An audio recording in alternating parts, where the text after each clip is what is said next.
Hi guys, as requested I'm going to review a video called Is Coffee Good For You by James Hoffmann. It's a channel dedicated to coffee, one of the most toxic drinks you could possibly consume. Coffee is heated up bean water. I just wanted to say it out loud so that you understand what you're drinking.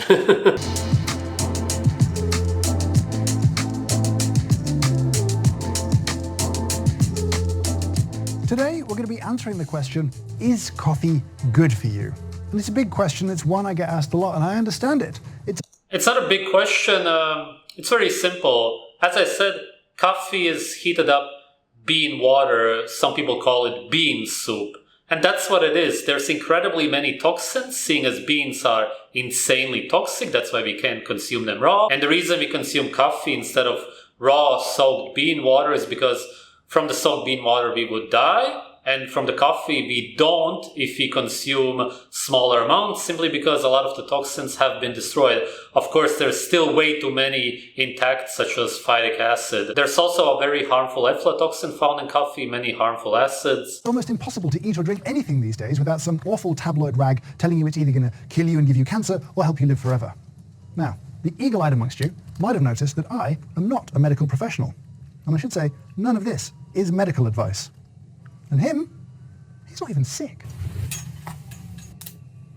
So today, we're going to look at different areas of scientific research around coffee and health to see what we can learn. We are going to take the science seriously, even if maybe that's the only thing we take seriously today.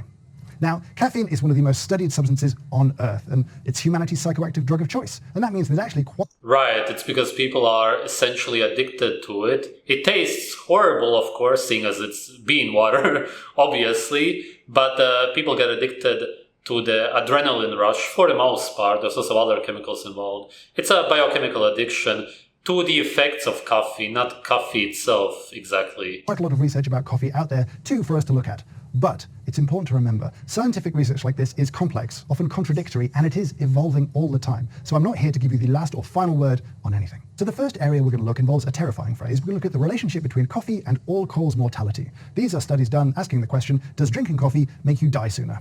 Now, if you're looking at the studies here, there's two types of studies. There's often meta-analyses, which are studies looking at a collection of other studies, trying to combine and compile all the data into one to look at broader trends. And then you have nutritional epidemiology, which tends to look at a population over a period of time, try and collect as much data as you can about them. And then epidemiological studies are the joke of science. No scientist on Earth actually takes them seriously because they can be completely faked. And not even faked on purpose necessarily. It's that you can get any results that you want from epidemiological studies. And again, look for trends or associations within that data.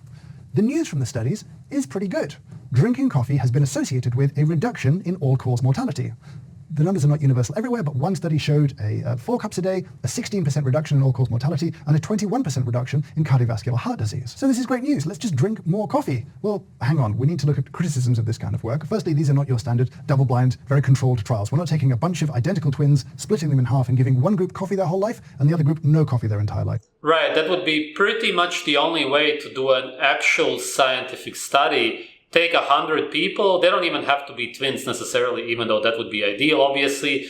Feed them the same thing for at least a year, and then see the results. With coffee, for example, because of the phytic acid, you would see much lower iron levels in people who drink coffee. It would be very easy to prove this, but actual real scientific studies are not done almost ever.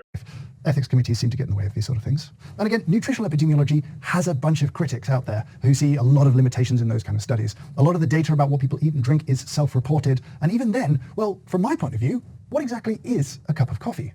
Because if you look at the studies, well, it's not often clearly defined. And if it is clearly defined, often a cup of coffee is seen as being 125 mils. That is this cup, half full. In addition, does espresso count as a single cup? How much coffee was used to make that one cup of coffee? Did they have milk or cream or sugar or something else in their cups too? None of this is really covered, and for me, that stuff is really important. So overall, the results seem to be so consistent all the way that seemed good, but Right, we have no idea what exactly they drink, what else they drink, what they eat, how they generally live their lives. The way epidemiological association and correlation studies work is that you could easily prove that you will have an increased risk of getting a brain tumor because you wear an umbrella while it's raining, and the ones who don't wear an umbrella will have a decreased risk of a brain tumor. You can also very easily twist the numbers in these studies because they have nothing at all to do with science, and usually they do this to sell you something. Most studies have been funded by companies. It is worth having a little bit of skepticism around studies like this. Now, we did touch on this briefly before, but there have been studies looking specifically at coffee and cardiovascular disease. And interestingly, they seem to come very often to similar conclusions. At 3 to 4 cups of coffee a day is the kind of strongest association between that and a reduction in cardiovascular disease. One study, though, did point out that any benefits you might gain are gone by the time you're drinking 10 cups of coffee a day, so maybe don't do that.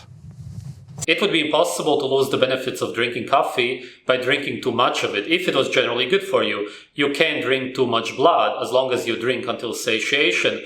No matter how much you drink, it will always be healthy for you because blood is generally healthy and coffee is generally unhealthy. Obviously, there's no scientific proof of coffee being in any way good for your heart, for your arteries, or anything. I hope that that's needless to say. Let's talk about caffeine and exercise. We know exercise is good for us, so does drinking coffee. How do we know that? Oh yeah, the same way we know that coffee is good for us, right? Except that for exercise, there's not even correlation or association studies that prove that it's in any way good for you. With coffee, you at least have those religious so-called studies. Supporters doing a better job in the gym or in playing sports. There have been a lot of studies done on caffeine and sports performance, to the point that while browsing I found one study titled "Not Another Caffeine Effect on Sports Performance Study." And I think at this point it's pretty well established that 3 milligrams to 6 milligrams of caffeine as a dose per kilo of body weight has a measurable impact improving endurance and peak power output. Yes, I absolutely agree with that. If you pump yourself full of poison, any poison really, which is going to pump up your adrenaline, then you're going to have a lot more endurance. You're going to be insanely stressed. It's as if your body believes that you have been poisoned, you're dying, and you need to detox from the coffee in this case, which is literally what you go through. When you drink coffee, you go through a detox, which is why your adrenaline is rising, obviously. You could also inject small amounts of certain snake poisons. That would have a similar effect on your body. Don't do that, by the way. It would be incredibly unhealthy for you, but yes, your body would be going nuts. I'm 90 kilos, so if I want to hit 6 milligrams per kilo, I need to get 540 milligrams of caffeine into my system. If I want to do that with filter coffee, that's going to be a lot of filter coffee. Even if I went with espresso, it's like 4 or 5 double espressos before I hit the gym. Now, do remember, there are measured effects at 3 milligrams, so you don't have to go to 6 milligrams, and it's no bad thing to have a coffee before you hit the gym, but again... That's actually very dangerous, very harmful advice. There's been a lot of cases of people, especially bodybuilders, who got heart attacks because they drank too much coffee before a workout. They quiet off and black out. They speculated that the positive benefits of coffee drinking didn't come from caffeine, but from the polyphenols found in coffee. Polyphenols in general are very harmful for humans, and isolated doses of polyphenols are actually deadly. And now we need to talk about coffee and the gut. By the gut, I mean the microbiome. A while ago, I spoke to Dr. Tim Spector about this. Polyphenols are essentially antibiotics. If he's going to say that they are good for your gut, then just completely forget about this guy. He has no idea what he's talking about. And it was very interesting. We'll start with those polyphenols that we mentioned. Now, polyphenols is a pretty broad category. They're typically defense chemicals in plants, and they also have antioxidant properties. If you're a bit of a coffee nerd... No, of course not. There's no antioxidants found in plants which humans can use. There's never been one case. Humans use cholesterol, for example. That's one of the most potent antioxidants which a human being can use. That will be found in animal foods, of course. We can create a lot of it on our own, but not enough. You might have heard of chlorogenic acids. Those are polyphenols found in coffee. Now, if you want to maximize your polyphenols in coffee, there's a couple... Chlorogenic acid has literally been found to be a poison. It's actually an allergen to humans and other animals. That's obvious because it's found in beans. It is seeds. We are not supposed to consume them. There's nothing surprising about this. But it isn't just the polyphenols in coffee that might have a beneficial relationship with our gut. There's also the fiber. Yep, the fiber. Now, when he told me this, I was a little bit confused. For me, growing up... I'm also kind of confused because fiber is the indigestible part of a plant, but we'll see what he will say. As a child, this was fiber, miserable breakfast cereal, or delicious vegetables, but it was not a cup of coffee. Delicious vegetables. Which child has ever said that? Turns out it is a cup of coffee. A typical cup of filter coffee might have up to 2 grams of fiber in it, maybe 3 or more if you're going to supersize that thing. So I think on both polyphenols and fiber, we can say that coffee is good for our gut. No, that proves that it's bad for your gut. Fiber is indigestible, it causes gut discomfort, and after a while you get IBS because you're consuming something which we are not supposed to consume. You're saying that antibiotics, polyphenols, and fiber, which is indigestible, is good for your gut? Congratulations, you're stupid. Online, you'll find a lot of discussion about coffee and reflux, where people are talking about preferring either cold brew or darker roasts because they taste less acidic. I can't focus on what he's saying because of the lovely British meadow. And therefore don't seem to trigger the condition. Some people may be confused by this because stomach acid has a pH of around 2, whereas coffee has a pH of around 4.5 at its more acidic end. So stomach acid is about 1,000 times more acidic than coffee, so it seems weird that coffee would trigger something like this. However, I like how he's sitting in the shade even though you already don't get enough sunlight in the UK. The issue is in the esophagus, and so drinking acidic things can trigger the condition. It's not just coffee. It's important to note that in all the studies they found that yes, there was a triggering effect to coffee, but coffee did not ultimately cause the underlying condition. It would be something that was exacerbated by coffee drinking, but not ultimately caused. There was an interesting study done comparing It's usually caused by coffee, come on, everybody knows this, but whatever, just live in denial. Now, there are effects shown through a variety of studies on other diseases too, like Alzheimer's and Parkinson's. There again, there is an association between drinking coffee and a lower incidence of those diseases. Now, it's early days. Yes, but don't forget wearing the umbrella when it's raining. I want to start with acrylamide.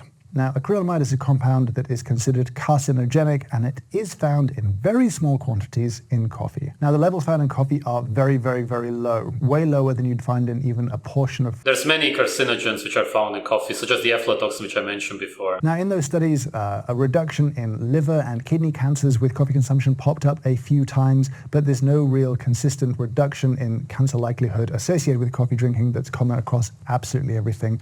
And while I do feel no risk from drinking coffee, it is important to understand the limitations of these studies and the kind of conclusions that we can draw from them. Associations, correlations, whatever, that doesn't matter. Coffee has carcinogens. Of course, cancer is something completely else than what you've been told, but I have a whole separate video about that. So let's wrap it up. You know, I love making and drinking coffee. And that seems kind of wonderful because what's the point of a longer, healthier life if not to do more of the things that you love? Coffee feels like a gloriously virtuous circle in that regards. I guess as a summary... Is he implying that you're going to live longer if you drink coffee because of correlation and association, so-called studies, which are anti-scientific, literally? And I'm not kidding about the umbrella, by the way. This is anti-scientific. It completely goes against science. The chemicals in coffee are harmful. It's toxins from beans. That's the actual science behind it. Milk and blood don't have any carcinogens or toxins whatsoever. Meat also. That's what we are supposed to consume, not heated up bean water. Come on, man. You don't need any studies to understand how unhealthy it is. As long as it's not interfering with your sleep or your anxiety and you're drinking it in moderation, then it feels like the answer to the question is yes, coffee is good for you, which is a great relief. Why does he call that relief? In proper English, we call that denial, innit? His channel is based on coffee. Of course he wants you to believe that coffee is good for you, otherwise he may feel guilty. That's how he makes his money also. Of course he wants to keep this business alive. Do whatever you want with your life. Poison people if you want to, but don't make videos saying that coffee is in any way good for you. It tastes horrible, that's why people add milk or lots of sugar to it. You wouldn't add sugar to something that you like the taste of, obviously. It will always be unhealthy. Thanks for watching.